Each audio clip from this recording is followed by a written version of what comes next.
Welcome to Turn Your Campus Inside Out, a safe return to school with outdoor learning. My name is Josh Niederman. I am Programs and Events Chair of the Northern California, Nevada chapter of the Association for Learning Environments, a professional nonprofit association leading innovation at the intersection of learning and place. In my day job, I lead market development for learning environments at One Workplace, where we create innovative spaces for children to explore, collaborate, rejuvenate, and restore themselves. One Workplace is a proud sponsor of this event. Thank you for taking the time out of your busy schedules to join us today. We appreciate your participation, ask for your active engagement throughout the session, and welcome your feedback and correspondence with the moderator, panelists, and one another afterwards. As you arrive, please take a moment to introduce yourself in the chat window. It's at the bottom of your screen. Please tell us why you are here and what you are hoping to get out of today's event. We will be monitoring the chat for your questions and comments. I assure you there will be plenty of time for our breakout session and question and answer period. For now, if you would please mute your microphone, that would be greatly appreciated. And Liam, who is on today's call, reserves the right to be a kind of Zoom god to mute you if he hears extraneous noises. It is now my honor and pleasure to introduce Anna Harrison, the moderator of today's event, and without whom it would not be possible. She is as passionate an advocate for outdoor learning and living as I've ever seen, and I know you will appreciate her warmth, attitude, enthusiasm, and insight. Anna is Director of Educational Planning for ADIS Architects, a firm specializing in education for over 60 years. She is a recognized industry leader in biophilic design, sustainable design, and innovative learning environments. Anna leads transformational stakeholder workshops crafted from a blend of interactive facilitation techniques, including design thinking and guided mindfulness meditation. You will experience some of these practices firsthand today. Without further ado, Anna, the floor is yours. Awesome, thank you, Josh. So it is and thank you for that beautiful introduction. You had me wishing I knew this wonderful person. She sounds great. It is my great honor to introduce you to our three panelists and welcome them. And I hope you will welcome them with your open arms. First, we have Claire Latane, the Assistant Professor of Landscape Architecture at Cal Poly Pomona. After over a decade of practicing landscape architecture, Claire now teaches full-time, and her work centers around mental health and well-being, promoting equitable access to humane, nature-filled urban environments and climate resilience. Claire also initiated and organizes the Emergency Schoolyard Design Volunteers on behalf of the National COVID-19 Outdoor Learning Initiative. Her book, Schools That Heal, Design with Mental Health in Mind, is due to be published in early 2021.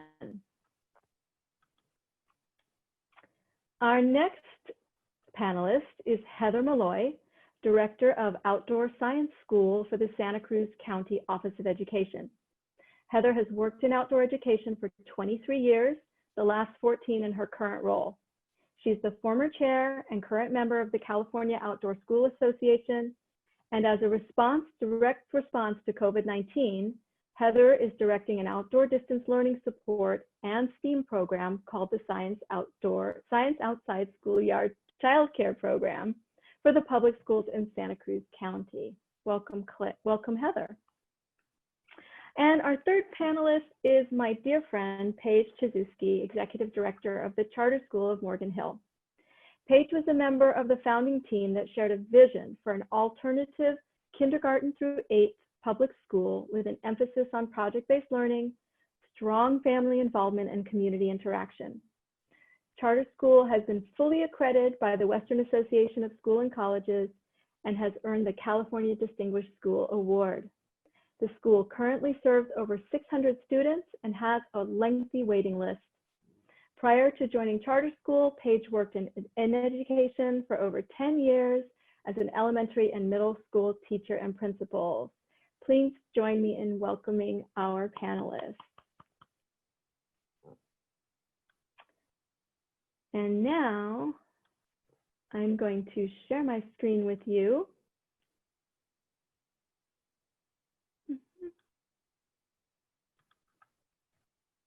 And we'll get started with our presentation.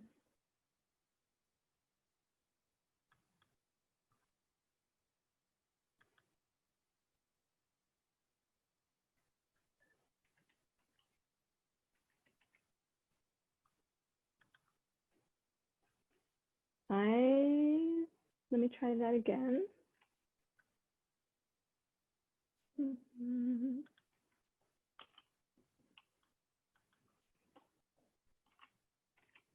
I swear I practiced.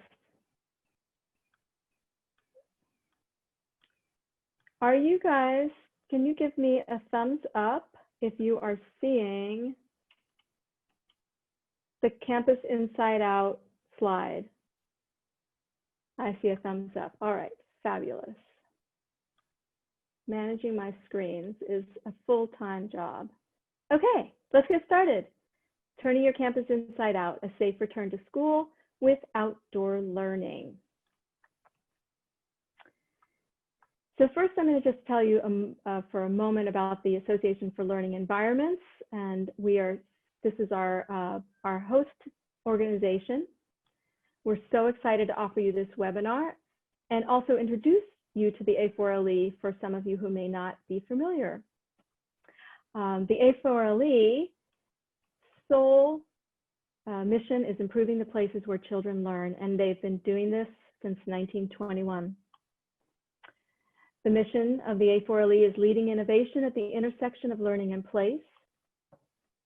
And the vision is a world in which place is a catalyst for inspired learning, connected professionals such as yourselves, imagining, promoting, and realizing that vision. So this is our agenda for this afternoon. We're going to begin with why. Why turn your campus inside out and bring children safely back onto campus outdoors? Claire Latane will share with you how promoting equitable access is a mental health and well-being issue and introduce you to the work of the COVID-19 Outdoor Learning Initiative.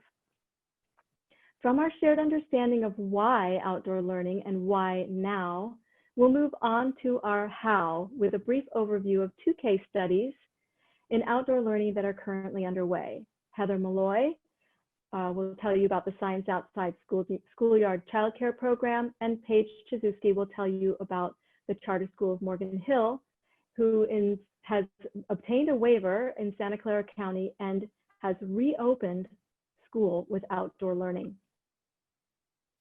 After the case studies, we'll pause for a Q&A, and then you'll be divided up into breakout rooms. Each breakout room will have a facilitator who will guide you through a set of questions exploring the obstacles and opportunities presented by outdoor learning. When we come back from the breakout rooms, we'll hear a brief report out and more Q&A. And finally, we'll ask you to add your name to a Google Sheet along with an action you'll take to move outdoor learning forward and how we can help.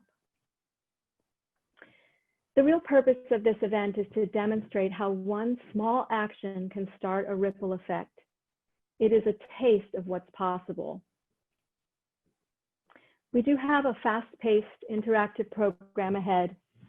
So our gift to you is a few moments of mindfulness breathing. I'm going to guide you through a breathing exercise. We'll do a 4-second inhale, a 4-second hold, and a 4-second exhale, and then repeat this 4 times. I invite you to close your eyes, place your feet on the ground beneath you, and settle your seat into your chair. Relax your shoulders and jaw, allowing your lips to part and your tongue to rest in your mouth. Take a slow, steady breath through your nose while counting to 4. At the top of the breath, hold for 4 counts. And then count to 4 again as you breathe slowly and evenly out through the nose. Continue mindful breathing at your own pace for 3 more breaths.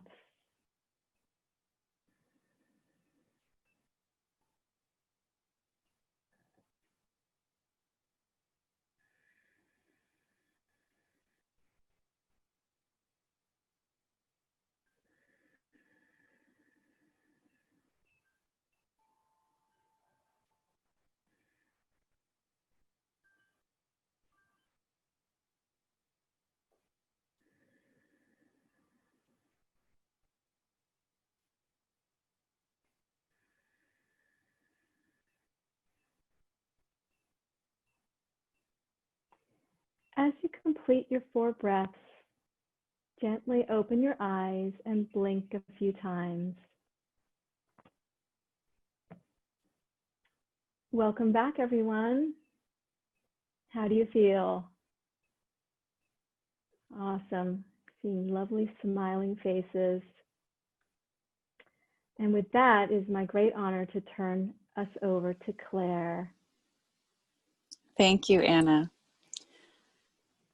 50 years of research shows that viewing and being in nature calms our breath, reduces our heart rates, stress, and anxiety, and brings communities together.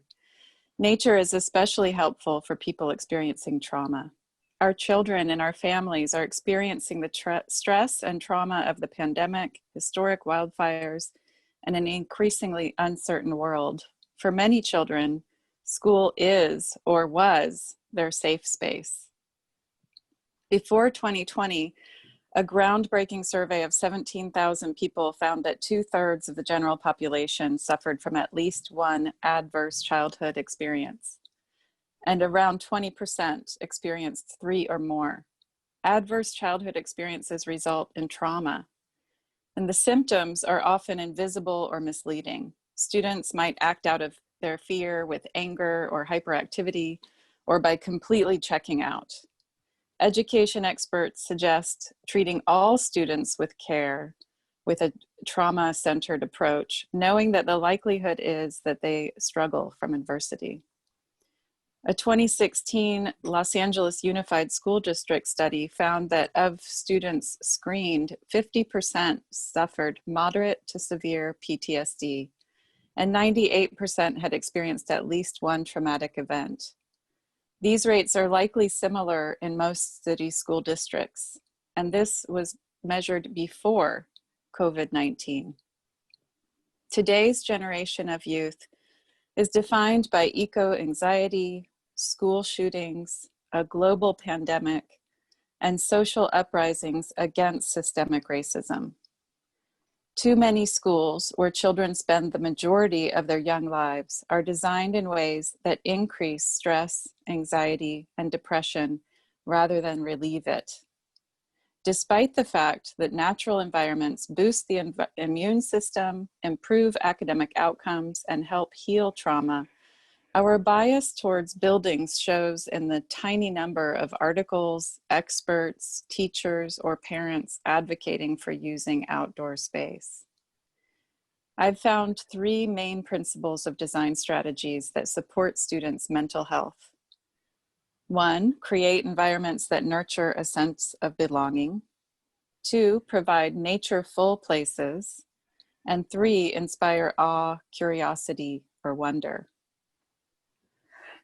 The National COVID-19 Outdoor Learning Initiative is a partnership between Green Schoolyards America, the Lawrence Hall of Science, San Mateo County Office of Education, and 10 Strands to raise awareness of the opportunity to use outdoor space and to develop tools to help schools reopen safely and equitably. Because most schools can only fit around 60% of their students indoors with the required physical distancing. The Outdoor Learning Initiative supports schools and districts around the country to use outdoor spaces as a strategic, cost-effective means to maximize the number of students who can safely return to campus with physical distancing measures in place.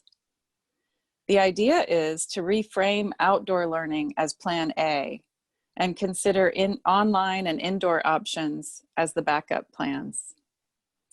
Our priority is equity, to help students return to a safe, stable environment and connect with the school resources they depend on, and to prioritize the most vulnerable students with the highest needs first.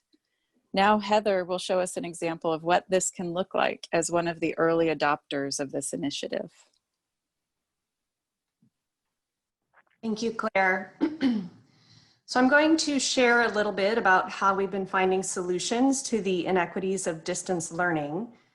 According to the New York Times, more students than ever are missing class, and this is nationwide.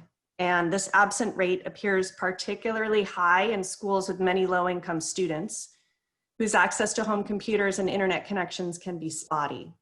So with schools closed, many parents who are essential workers are faced with the impossible choice between earning a living and supervising their children. And this only widens the opportunity gap for our students of color and augments the inequities that already exist in education. So we've been thinking in Santa Cruz County about what resources do we have available to us now to create equitable solutions for our public schools. We know that schoolyards are not being used. We know that many educator employees like behavior technicians, instructional aides, outdoor educators are available and even out of work. We know that outdoor educators are experts in teaching outside, and we know that outside is the safest place to be as far as mitigating the risk of COVID transmission. Slide.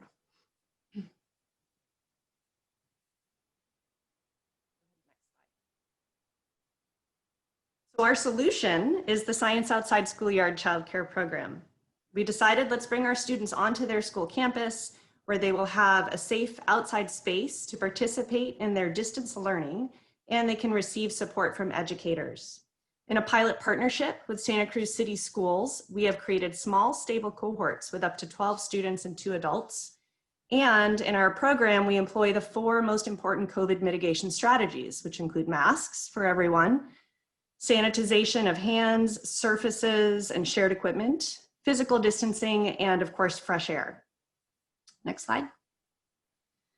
Our pilot program is designed for elementary students in transitional kindergarten through 5th grade. So during their morning block, students receive support with their distance learning. In a recent survey to participating families, when asked if their child is completing more, less, or about the same amount of work during their distance learning compared to at home before they were in our program, over 70% of parents reported that their child is completing more work during distance learning at the Science Outside Schoolyard Childcare Program. Next slide. So the afternoon activities, educators facilitate outdoor learning opportunities like team initiatives, sit spots for mindfulness, nature journaling, scientific investigation, nature walks, yoga, and art. In our recent survey, one parent wrote, "This program meets the critical need of children for social connection, play, exploration, and nature learning that is not possible via a computer." Our 5-year-old is really struggling with distance learning because it's not developmentally appropriate nor intrinsically engaging to a student in transitional kindergarten.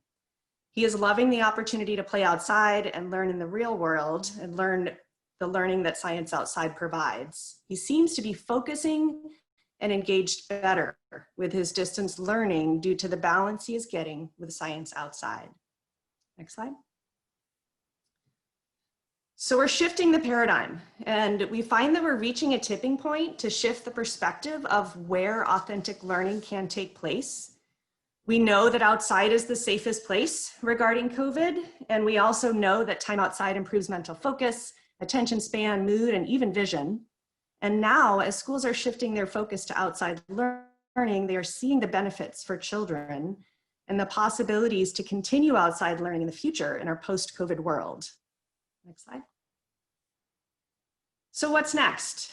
We've definitely noticed a ripple in the pond effect. Because of the success of this pilot program, our partnering district will soon be bringing their highest need students onto campus to support their distance learning in safe outdoor settings. The superintendent and associate superintendent and their colleagues are enthusiastic champions of this project. The presidents of teachers unions have toured our program to gather information about how to safely bring students back to campus. Neighboring districts are expressing interest in this opportunity. And one neighboring district that has been providing indoor safe spaces will be moving their safe spaces outdoors with the support of our team. So the key to our success has really been 2 things. One is simplicity. I like to say all you need to teach a student outside is a 5-gallon bucket, a clipboard, and a hula hoop. And the second is collaboration. The outdoor learning experts combined with willing superintendents and school teams. We are really looking forward to what the future holds. And I'm now going to turn it over to Claire.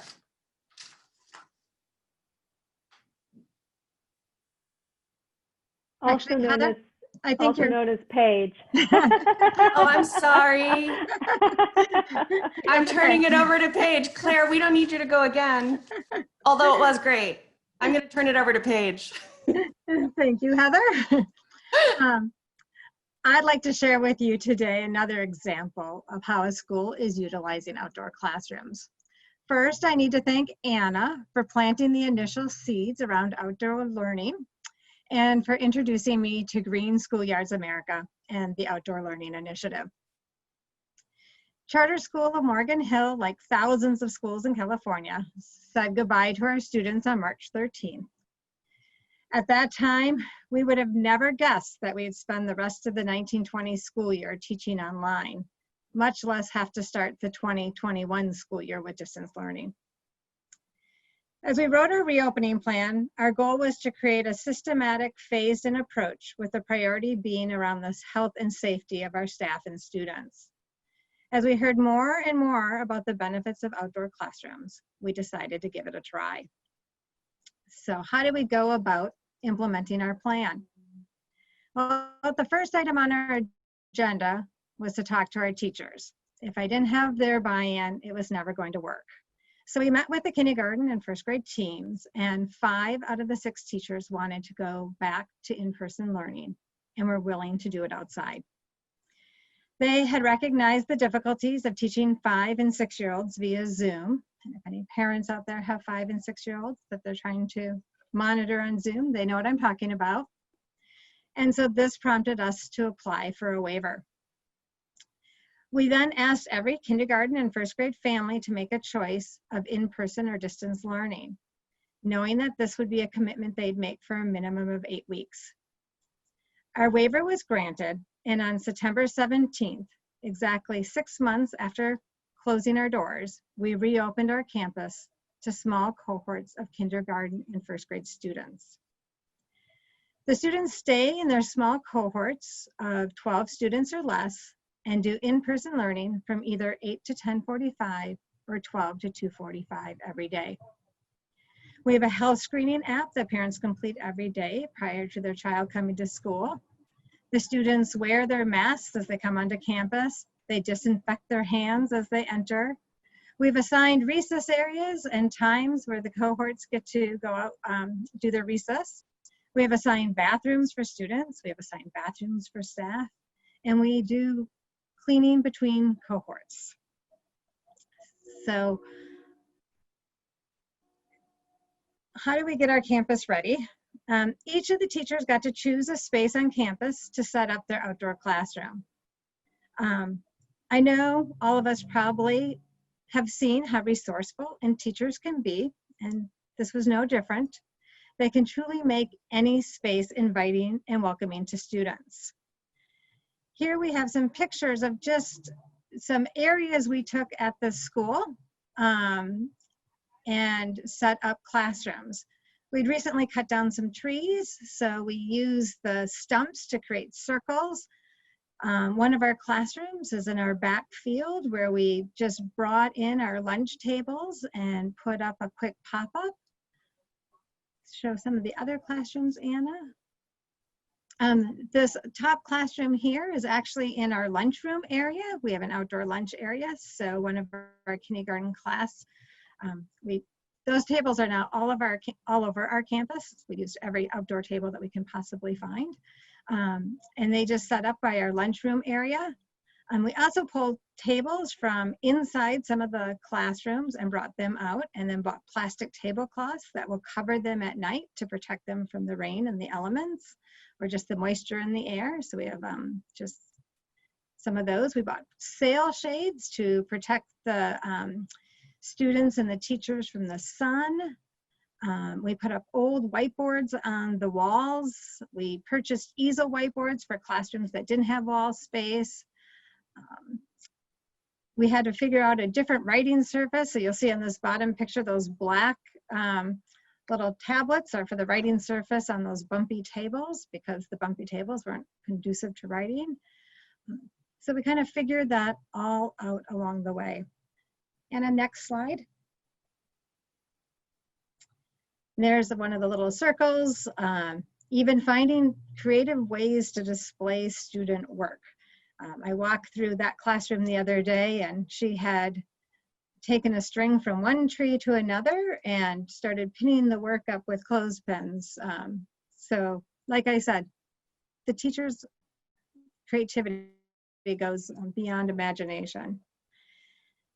Now, it didn't happen without some challenges. There was a lot of apprehension when we first started. The teachers, it was another change to be teaching outdoors. Our second grade team just started yesterday. And so they had just spent yesterday and today were their first 2 days outdoors. And currently we're working with our third grade team. We aren't forcing any teacher to come back. We are asking them each grade level as we move up the grades to make that decision about doing this and being part of this process. And I feel like we're just starting to take baby steps in a forward direction, which is very positive. As I said, we found writing surfaces that we had to solve with clipboards or writing boards. Weather has become a factor, as you can imagine. For a while, it was warm outside. But you know, the kids are very resilient. Teachers are resilient to the weather. Now it's getting a little bit chillier, so sweatshirts are coming out, and we are going to stay outside for as long as we can. So encouraging people to dress warm. Wind has become a factor, so the clipboards come in real handy there. You'll see pumpkins on a lot of the tables. Those are the paperweights that we're using right now. And then we had the lovely air quality issues that came up. So we did actually have to, all the classrooms were ready to go for students with desks being 6 feet apart, new air filters, screens on the doors. And due to air quality, we have had to spend so far 1 day inside the classrooms rather than outside, but it has cleared up. And then the other thing we found with outdoor learning was the noise. So we have these great little microphones that each of the teachers wear with that project their voice. For one, they have masks on, so it's hard for the kids to hear them. And then just the outdoor traffic noise. We have a train that goes by on a regular basis. So we found the teachers, the first couple of days, their voices were quite hoarse by the end of the day. So adding an amplifier or voice microphone has really helped. What have we learned? I can tell you the students are thrilled to be back.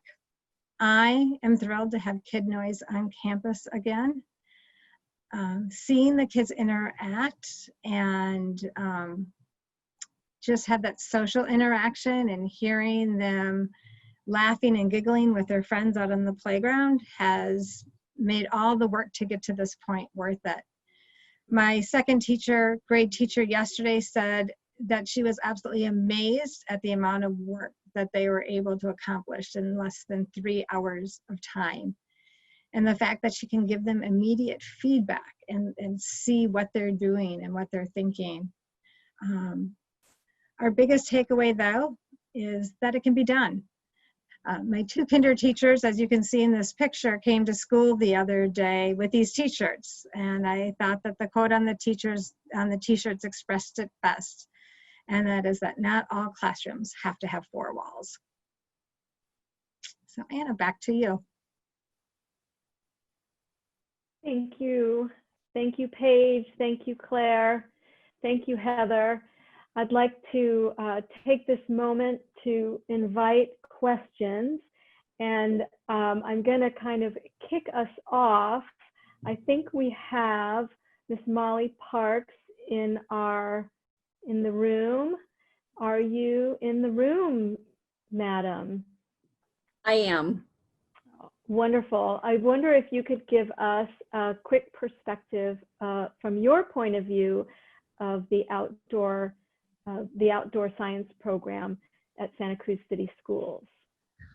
Well, Heather did a beautiful job describing what we're doing in our partnership between the county office and our city schools. It's been a really wonderful solution to try to help our employees to be able to continue to work to support our students while not having maybe their 5-year-old trying to figure out how to get them to Zoom and to be Zooming on camera with their students. And we're asking a lot of people to do a lot of things. So it has really anchored us into what can we do next. Heather and company from the county office walked with our facilities team and our IT teams. Everyone, all of our campuses will finish tomorrow, looking at connectivity, where could we be, could we do, what furniture can we use, and really making it work for the kids. We're excited about our next steps, which will be starting in a week. We have a one of our Title I schools is very anxious to get our students back on campus, as they are English learners, our newcomers, some of our most fragile kids that are really having a hard time accessing what's going on, although the teachers have done a tremendous job. So just the partnership has been wonderful, and really looking at some different ways of using our facilities to meet the needs of our students, and appreciate the partnership with the county office. Thank you. Thank you so much for being here. Is there anyone else that would like to raise a hand and ask a question? We're also monitoring the chat.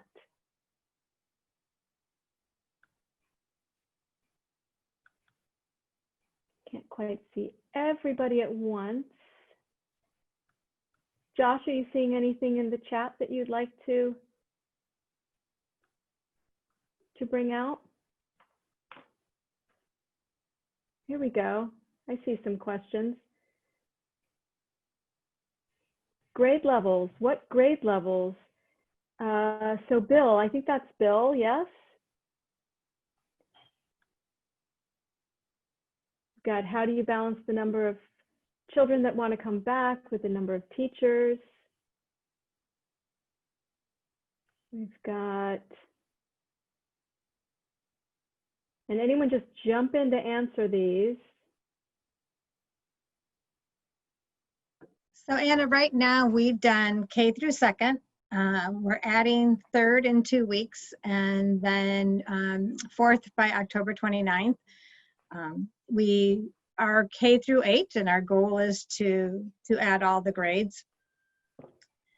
How do we balance the number of, which is a great question, parents who want to come back and teachers? So far it has worked. It seems to be about 25 to 30% of the parents are opting for distance learning. And that is also the same with my teachers. And so at this point, it's worked out pretty well. So we're able to offer everybody who wants to come back the opportunity to come back, and who wants to stay in distance learning. The distance learning, we can make a little larger, the classrooms, because we don't have to worry about the numbers in the small cohorts. They always don't get their morning or afternoon pick. That is where we have to say, you know, morning's already full, you get to have the afternoon group, or the afternoon's full and you get to have the morning group. But that's how we've managed that. We do have a few questions, Anna, about the ages and when will middle schools begin implementing these outdoor learning methods? If someone could take that question. We're starting cohorts for our middle school and our high schools at the end of the month.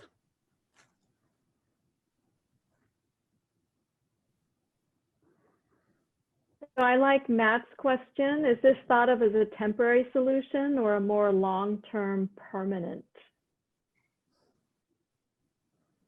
And someone else also asked, do you envision continuing this forward after the COVID crisis passes? I can speak that I think that there's things that we're learning in COVID that are positives, and some things that we will continue after we're able to kind of return to what was previously normal.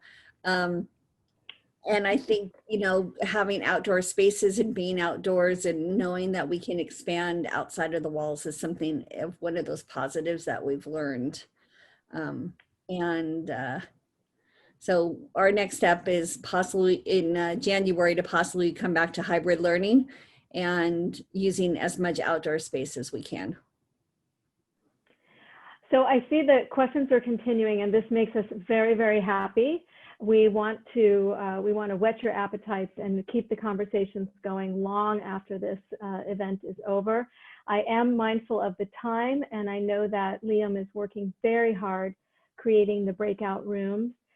We can continue these conversations in the breakout rooms, and I'm going to share with you what you will be doing in the breakout rooms, and I'm hoping that everyone can see the breakout room slide. Give me a thumbs up. Yes, awesome. So we're going to ask you, you're going to hopefully be in breakouts of about 9 people, Liam, is that correct? Or they may be a little bit... They're a little bit closer to 10 to 12 right now. Okay, wonderful. So we have six breakout rooms, 10 to 12 folks. You've got 20-ish minutes to connect with your peers and form a quick community. We want to know where you see outdoor learning taking place today, and this is beyond the ordinary. This can be neighborhood pods, reading groups, support outside, anywhere that you're seeing outdoor learning take place. We're going to ask you for a list of the challenges, all the reasons why it can't work. And I saw some of these coming up in the chat, you know, DSA, accessibility, what do you do when you have a positive test? What do you do when it gets cold? All of these challenges. And then we're going to ask you to turn those challenges into opportunities. You're going to then build a dream team. A lot of us are here alone, fighting, you know, uphill battle. We come to these webinars, we get inspired, we go back to our school districts or our firms, and nothing happens. So before you leave here today, we would love you to identify a couple of people that you know you can call to help start making a difference. And with that, you do have facilitators. They will be keeping the time, helping with guiding the conversation. We also have a Google Sheet, and we'll be putting that link into the chat. And I'm going to ask if one of my helpmates can put that link in the chat. Your facilitators also have the link. So if you don't get it now, you'll get it when you get into your breakout rooms. And this document that we're all going to be filling out is a living document. It's meant to go beyond the time that we're spending here this afternoon. And with that, I'm going to turn it over to Liam to pop us into our rooms. Welcome back.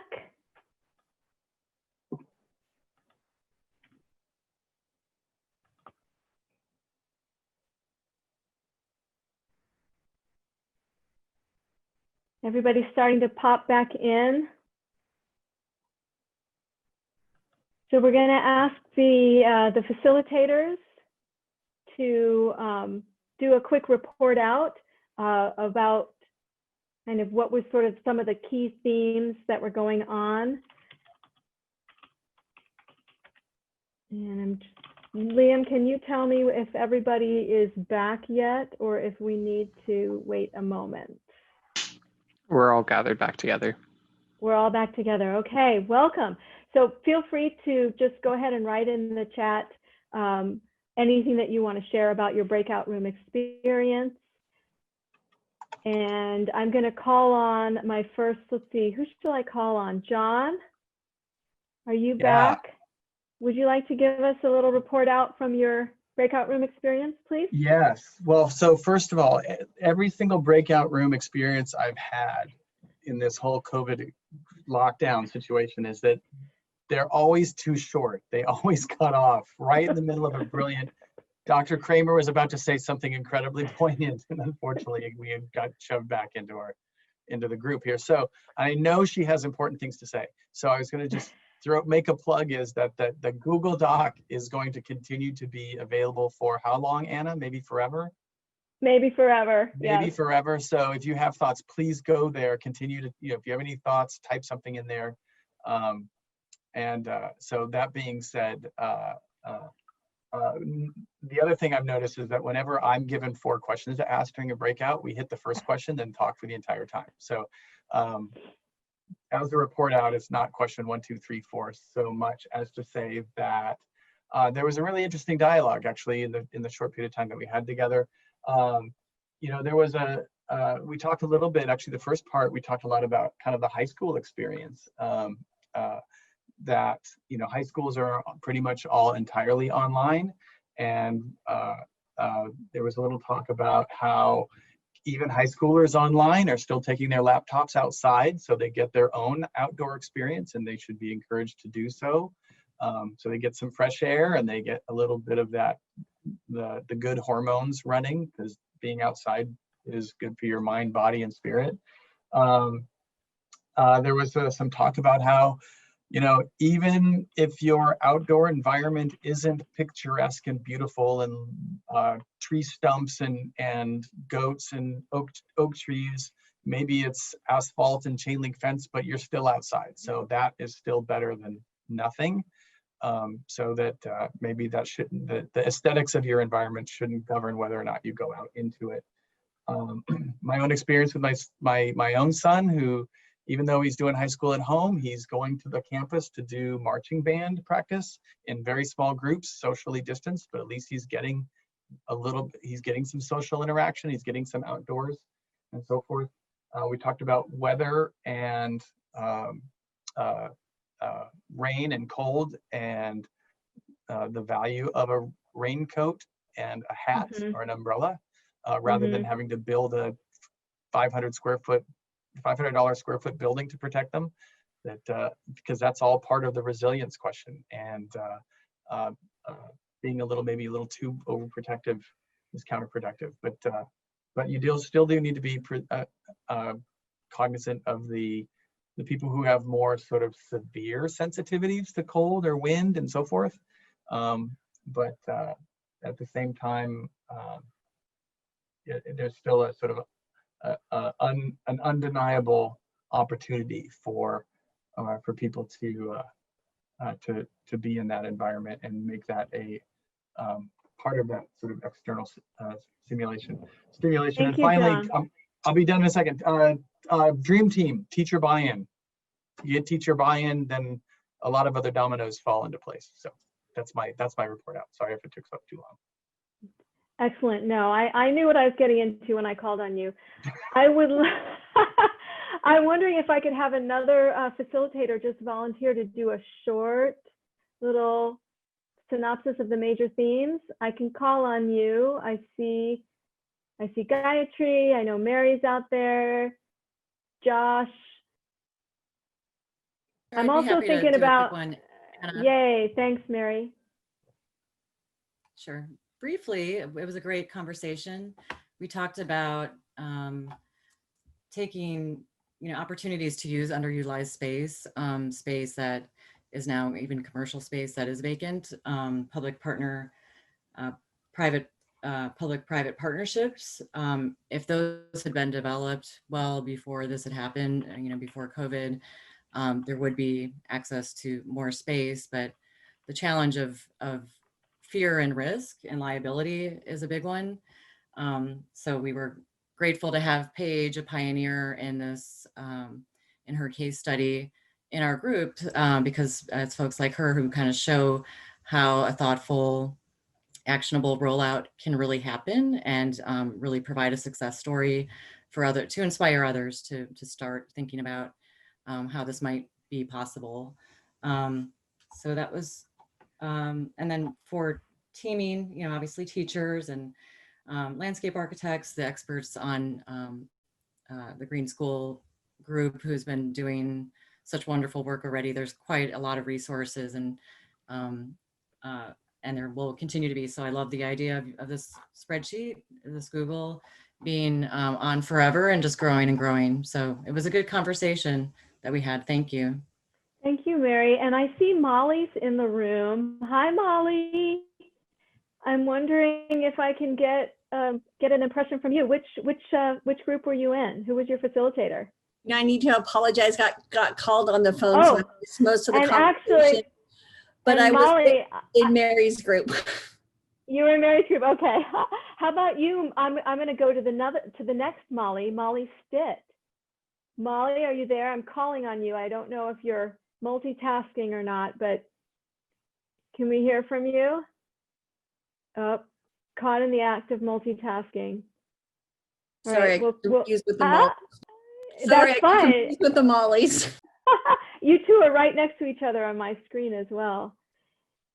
Okay, another. I can go. Go, Josh, please. My group was amazing at the challenges. I heard challenges that I'd never thought of for outdoor education. I mean, we have like a dissertation on challenges, but we did get to the opportunities. And the one that stands out in my mind was the story from Julia about an outdoor rock and this huge boulder. And everybody was chiming in about not just the safety hazard that that boulder can cause, but everything else that can, how kids can benefit from that boulder, of the balance that they can have, to the risk that they're taking, to the creativity that it's stimulating, to getting them to think about things differently than they otherwise would have. So it was an awesome actual just embodiment of everything, because we started with all the risks and the danger and the challenges, and we moved right into how this could create real opportunities for kids that I just really liked. Thank you, Josh. Thank you. Gayatri, would you like to give us a report out on your group? I was put in the same group as John, so you heard everything that needed to be said. Oh, wonderful. That's wonderful. How about you, Sherry? Sherry S. I've been told that there's a lot of Mollies in the room, so I'm going to start to do the last initial. Sherry S. I was in breakout room 5. I'm trying to go through the notes to, a lot of the stuff were similar to what we just heard, but I think like one of the things we're thinking about some of the schools like in San Francisco where they don't have as much land, you know, for outdoor spaces, and like opportunity that we talked about was having these maybe mobile type of furniture or classrooms that they could take to a park nearby or across from the street. The other topic that came up both in challenges and special education students, and how it may be more difficult both in terms of just the transition to outdoor, and as well as for the teachers on how to be able to support them. The other thing that was interesting is, again, our teachers maybe not being aware what all the opportunities are as far as outdoor, but also not having that knowledge, maybe feeling that it's more challenging. So providing support for them too, and helping them get through this transition. So I think I'm trying to go through the notes. Yeah, okay. Thank you, Sherry. I'm going to share that one of the big ideas that came out of our my breakout room was this idea of doing tours. You know, seeing is believing. And Carrie Ellen was saying she's in Colorado. She wants to know what California is doing. You know, we are leaders, right? We're in California. We have the good weather. So we're talking about virtual tours of Paige's program, maybe of Heather's Santa Cruz program, to actually let folks see this in action. And with that, I know we have just a couple more minutes, and I'm going to ask of you all, this is the call to action. So I'm going to ask you to write in the chat or write on the Google Sheet one action that you can take, a phone call you can make, reach out to someone, reach out to us to come and talk to your teachers, give you the support that you need. That's what we're here for. A4LE, the Green Schoolyards Initiative, all of these wonderful design professionals, teachers, we're here to help. And I just would love to leave with an action. Write it in the chat, unmute yourself and shout it out. Raise your hand, I'll call on you. For the last 2 minutes, what action will you take?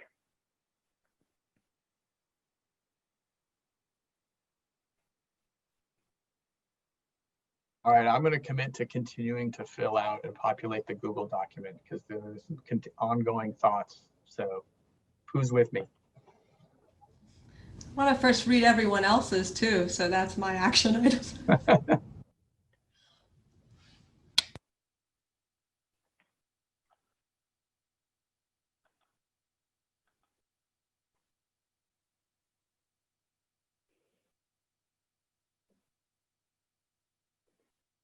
Tamar? One thing that came up is if people have questions, can they continue to send them over to you? Maybe you can get answers, or how would you want to go about that?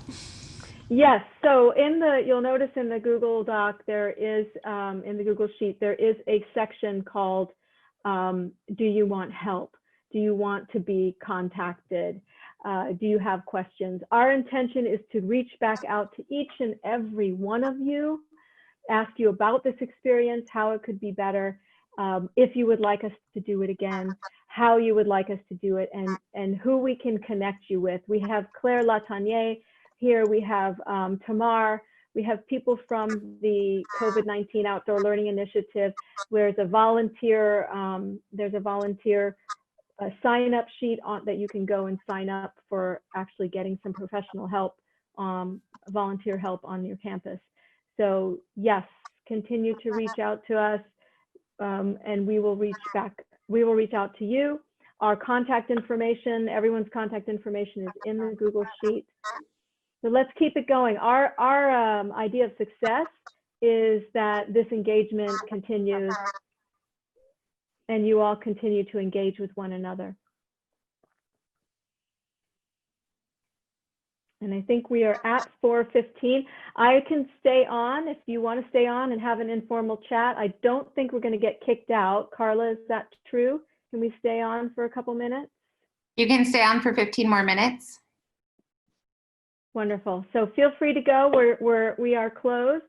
If I want to respect your time, and if we can stay on, people can stay on to chat. We will do that for a few more minutes. Thank you, everybody. Thank you so much. This is a dream come true. Just a quick thank you to everybody for attending and all the efforts that people are putting together to get our kids educated properly.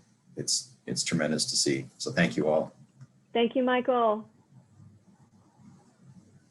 Dr. Kramer, Julie, I mentioned that in the middle of our breakout, or at the end of our breakout, you got cut off mid-sentence. Do you remember what you were talking about? Yes, of course. You had asked the question about who you would want on your team. And I think this is going to be a little odd. And I know it's my thought is every outdoor environment is a place on this planet. And there are people in the community that can add some understanding regarding that actual spot on the planet Earth. And I know designers can do that in some ways. I know that when you're working on buildings, the designers are looking at wind patterns, the designers are looking at shadow patterns, you're looking at the geologic formations. So I thought that the one on the team, I would want to bring someone in from the community that has an understanding of that particular spot. You know, what geologic formation is there? What watershed is it in? What are the wind patterns? And provide that to the educators, because then the educators can, can have that understanding and work that into the experience for the children. So that was the idea. We need to capture that. Can we capture that? I'm going to type it into our group run thing. Don't worry, I'll take care of it, Anna. It reminds me that when we were designing a middle school recently, we engaged as part of the environmental impact process. We engaged with the local Native American representative from kind of a sort of a checkbox approval standpoint.